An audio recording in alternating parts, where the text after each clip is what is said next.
Bonjour à tous et bienvenue pour cette nouvelle vidéo dans Rise of Kingdom, le commencement. Je vous avais abandonné la dernière fois, mon HDV venait de commencer, je vous avais dit qu'on ferait des petites vidéos pour le suivre. Donc voilà, je suis HDV 7, moment crucial, je dois faire quoi? Soit je reste sur mon royaume, soit je jump. Jumper, c'est-à-dire partir sur un nouveau royaume qui est en train de se développer.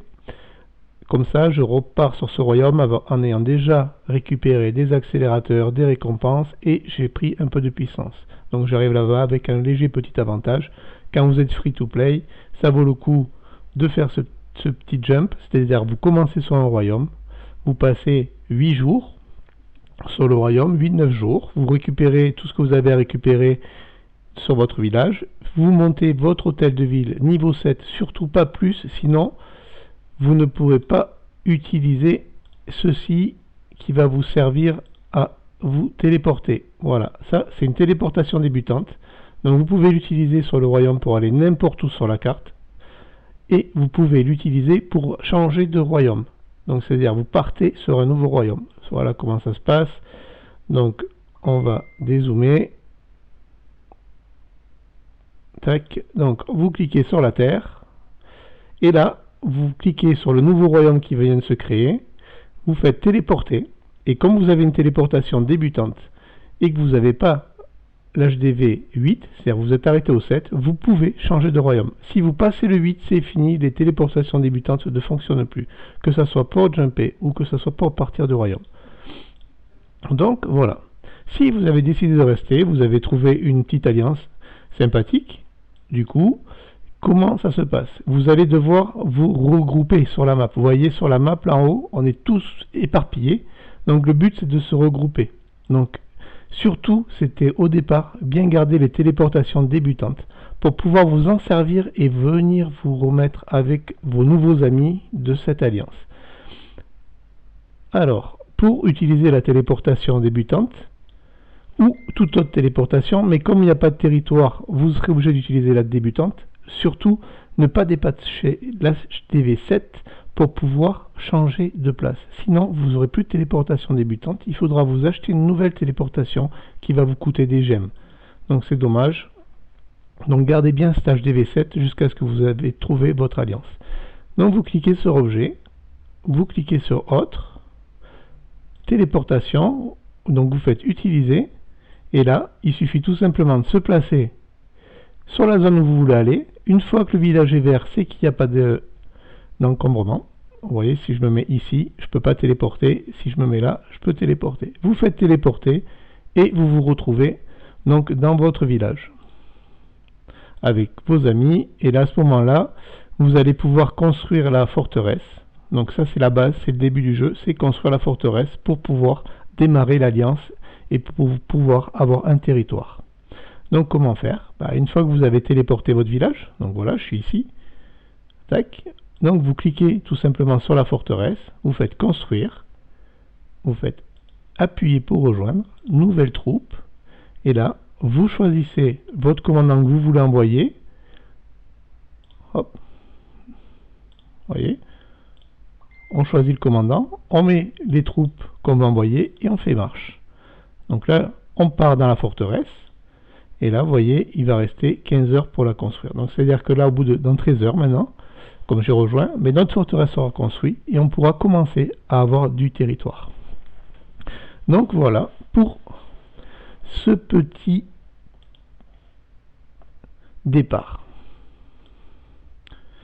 Alors, vous avez commencé, surtout comme je vous avais déjà dit dans les précédentes vidéos, les commandants, vous ne les montez pas au-delà de 10 si vous n'avez pas maxé la première compétence à 5. Vous voyez, lui, il est à 4, Shenzi. Donc c'est celui que j'avais choisi. Donc pour l'instant, il est à 4. Du coup, je ne le touche pas. Je le laisse monter en tapant les barbares. Vous voyez, je suis niveau 8. La tireuse d'élite, elle est 4 aussi. Du coup, je suis bloqué à 10. Je ne vais pas augmenter. Et ainsi de suite. Donc, j'ai gardé pour vous montrer les talents. Donc en fait, les commandants, comme on en avait parlé, ont plusieurs spécificités. Donc Shenzi est un bon commandant pour aller en soutien d'un autre commandant infanterie, ou même autre commandant parce qu'il a des dégâts de zone.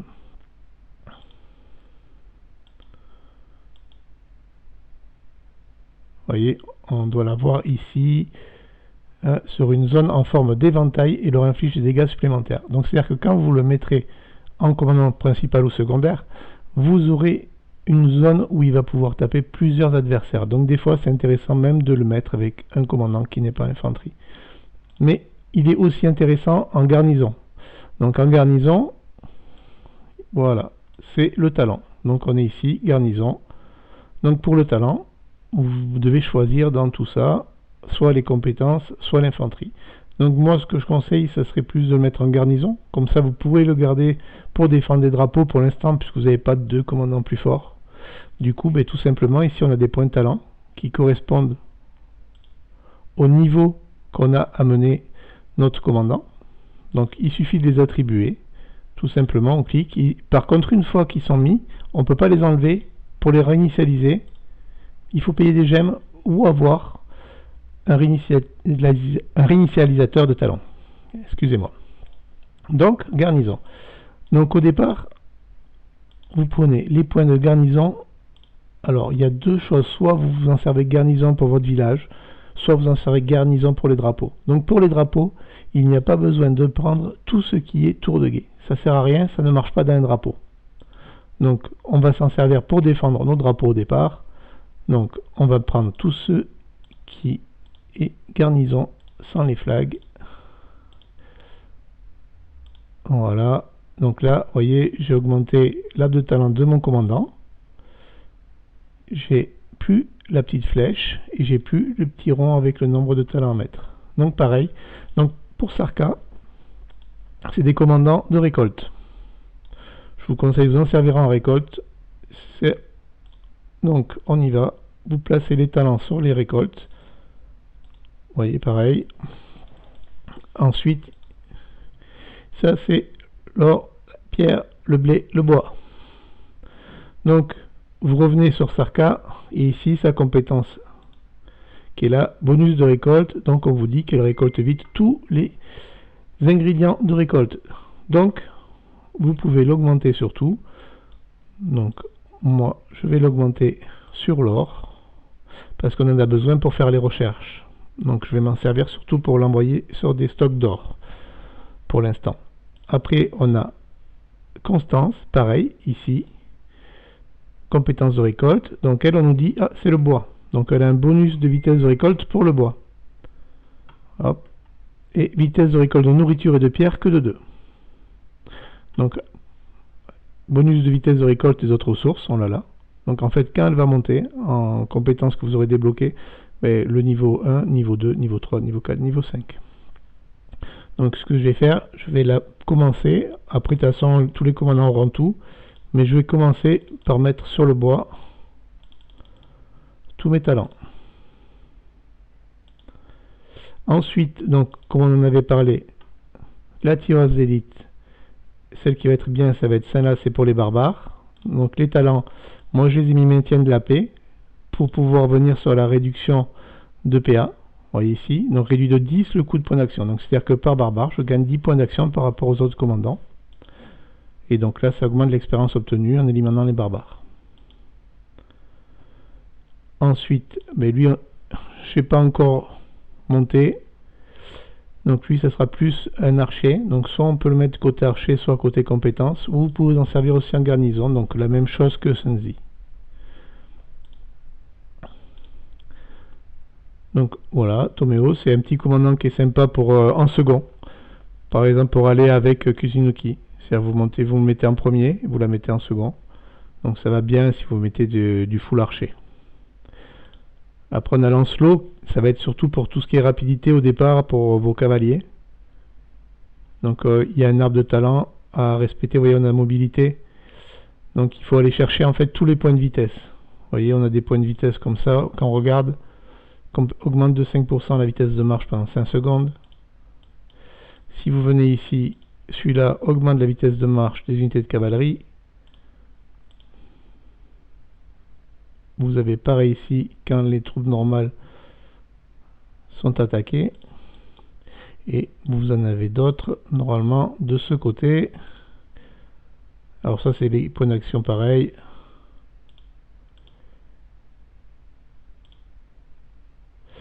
pouvez prendre la défense. Ah, il me semblait qu'il y avait de la vitesse, mais je me suis peut-être trompé de ce côté-là. D'arbre de talent, c'est surtout, vous voyez, vous vérifiez comme ça partout si vous trouvez de la vitesse. Ah. Ça c'est pour la polyvalence côté récolte. Voilà, donc quand vous avez comme, si je tourne, on la met côté récolte, comme elle est secondaire, le talent ne marche pas, hein. C'est ce qu'on avait dit sur l'autre vidéo, donc il n'y a que les compétences. Du coup, quand vous la mettez en second, mettez des talents qui vont vous servir pour faire autre chose quand elle ne sera pas en attaque. Donc du coup, vous pouvez l'augmenter sur la récolte, vous voyez, ça augmentera la vitesse de récolte. Voilà, ça c'est pour les premiers commandants que j'ai eu. Donc Sunzi, tout simplement, on va aller sur les compétences. Donc il me manque plus que 12 statuts pour pouvoir passer sa compétence à 5. Et du coup, une fois qu'elle sera à 5, je viendrai ici, je le montrerai à 10. Et vous voyez comme ça, quand on clique justement sur la flèche, on met des étoiles. Et après, on fait développer. Et du coup, on va passer au niveau suivant. Et on va débloquer la deuxième compétence. Donc les actions importantes à faire quand vous êtes en alliance, ce serait venir toujours dans Alliance, Aide. Et là, dès qu'il y a des aides à faire, c'est les faire de suite. Ça va aider vos amis à gagner du temps sur les recherches, sur les constructions ou les soins s'il y a des batailles. La technologie, donc là vous faites des dons de bois pour augmenter les technologies d'alliance. Donc c'est très important parce qu'au début, vous voyez par exemple là ça aide l'alliance, surtout, donc la construction de ville. Mais vous voyez ici, ça, quand ça sera monté, ça va augmenter la vitesse de construction des membres d'alliance en ville. Et si on a celui-là, ça sera pareil, mais pour les technologies. Donc en fait, c'est très important d'aider l'alliance parce que ça va vous aider aussi à vous par la suite en vous faisant gagner du temps sur les constructions et les technologies. Donc comme je vous l'ai dit, important ici, c'est le VIP. Donc pourquoi le VIP? Parce que quand vous allez monter VIP C6, débloque la seconde file de construction. Hop. Si vous, tant que vous n'êtes pas VIP 6, il faudra payer le deuxième constructeur, ou alors vous ferez des constructions donc avec un seul constructeur, donc ce qui va vous ralentir un petit peu. Donc on met les gemmes dedans. Tac, vous voyez, j'en ai encore. Je vais mettre mes 100 gemmes et les 10. Voilà. Donc voilà pour les aides d'alliance. Là ici ça sera le territoire. Donc ici vous pourrez récupérer en fonction de votre territoire des ressources. Plus l'alliance aura de territoire, mais plus vous aurez des ressources qui vont se mettre ici. Ça sera en fonction des points que vous allez récupérer avec l'alliance. Ça c'est les lieux saints donc que vous aurez avec l'alliance. Donc les lieux saints, ils sont comme ici. Vous voyez, on va venir là. Hop, ici, voilà, lieu saint, c'est-à-dire que si notre alliance arrive à récupérer ce total de la récolte, eh bien, nous aurons une production, attendez, elle parle, production des ressources de 10%. Donc ça se mettra dans l'alliance. Ça se mettra dans l'alliance, ici, au lieu saint.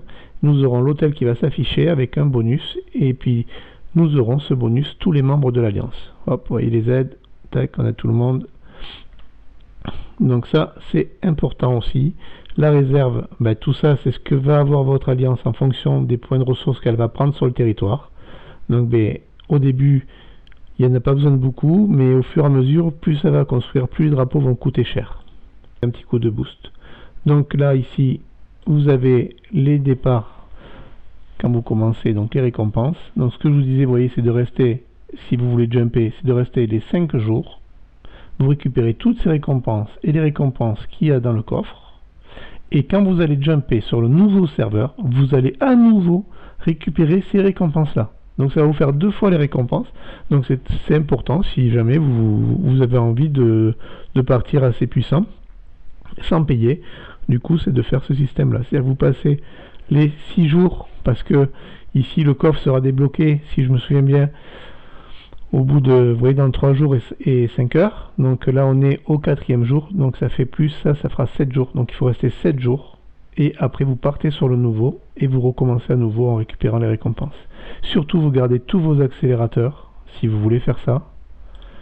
Vous voyez, quand on va dans les objets, tout ça vous les gardez, vous les utilisez pas, ça vous sera utile pour gagner de la puissance sur le nouveau serveur. Comme ça vous allez avoir un peu plus de récompenses par rapport à ceux qui vont commencer juste le jeu. Donc vous allez me dire, oui mais comment avoir des accélérateurs et pouvoir les garder? Tout simplement en effectuant toutes les petites missions qu'il y a à effectuer, et aussi quand vous êtes chez vous, dans votre château, surtout chez elle, la marchande. Donc là on va pas le voir parce qu'elle n'est pas là, mais vous récupérez tout ce qui est avec des ressources. C'est-à-dire que s'il y a des accélérateurs avec des ressources, vous prenez tout ce qu'elle vous donne avec des ressources. Par contre, ne mettez pas de gemmes dedans, sauf si vraiment vous avez beaucoup de gemmes et que vous voulez absolument en acheter. Mais sinon, là, tout ce qui avait des ressources, il faut prendre. Tout le temps. Et après, vous stockez. Et c'est comme ça que vous allez avoir un peu plus d'accélérateurs. Après, vous avez des accélérateurs en tapant sur les barbares. Donc, vous tapez des barbares tout le temps. Tiens, là, voilà, elle arrive. Vous voyez, on parle d'elle. Elle est là. Donc, du coup, bon, là, j'ai pas beaucoup de ressources. Du coup, on regarde d'abord les accélérateurs. Donc là, vous voyez, on a 2 heures. Donc, tac, je peux les acheter. J'achète mes 2 heures. Ici, bon ça pour l'instant je ne m'intéresse pas trop avec cela. On va prendre un peu de maïs comme il me manque au cas où.